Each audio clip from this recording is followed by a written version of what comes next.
एका मजूर कुटुंबातील या डॉक्टरने असं का केलं? स्वतःलाच भुलीचं इंजेक्शन टोचवून घेतलं आणि जीवनयात्रा संपवली. असं काय झालेलं आहे ते पहा. ही घटना बीडमध्ये घडलेली आहे.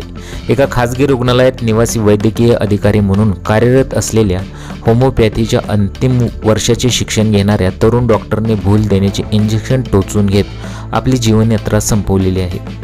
डॉक्टर संजय सोनाजी ढवळे, वय वर्ष 29 असं या तरुण डॉक्टरचे नाव आहे.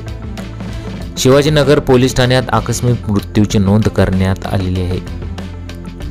जसगव्हाण येथील मजूर कुटुंबातील डॉक्टर संजय ढवळे शहरातील सोनाजीराव क्षीरसागर होमिओपॅथिक वैद्यकीय महाविद्यालयात शेवटच्या वर्षात शिक्षण घेत होते.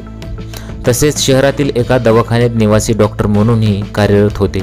शनिवारी त्यांचा संपर्क होत नसल्याने मित्र व नातेवाईकांनी ते भाड्याने राहत असलेल्या घरात आले आणि खोलीचा दरवाजा ठोठावला. मात्र प्रतिसाद न मिळाल्याने दरवाजा तोडून आतमध्ये डॉक्टर संजय पवार यांचा मृतदेह त्यांच्या खाटेवर आढळून आला. त्यानंतर जिल्हा रुग्णालयात मृतदेहाची उत्तरीय तपासणी करून जसगव्हाण येथे सायंकाळी अंत्यसंस्कार करण्यात आले.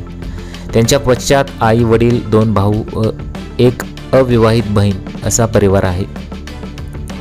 मृतदेहाशेजारी भूल देण्याचे इंजेक्शन निव्हेक्टेन नावाचे इंजेक्शन आढळले. या इंजेक्शनामध्ये वेकोरिनियम ब्रोमाइड घटक असून याचा उपयोग केवळ शस्त्रक्रियागृहात किंवा अतिदक्षता विभागात केला जातो, असे वैद्यकीय अधिकारी डॉक्टर हनुमंत पारखे यांनी सांगितले.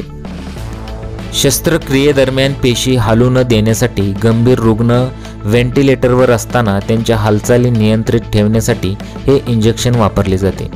त्याचा श्वसन यंत्रणेवर थेट परिणाम होतो. म्हणूनच त्याच्यासोबत व्हेंटिलेटरवर किंवा कृत्रिम श्वसन यंत्रणा आवश्यक असते.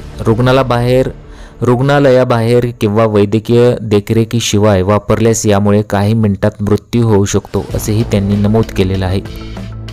पण या डॉक्टरने असं का केलं हे पोलिसांना अद्याप समजलेलं नाही.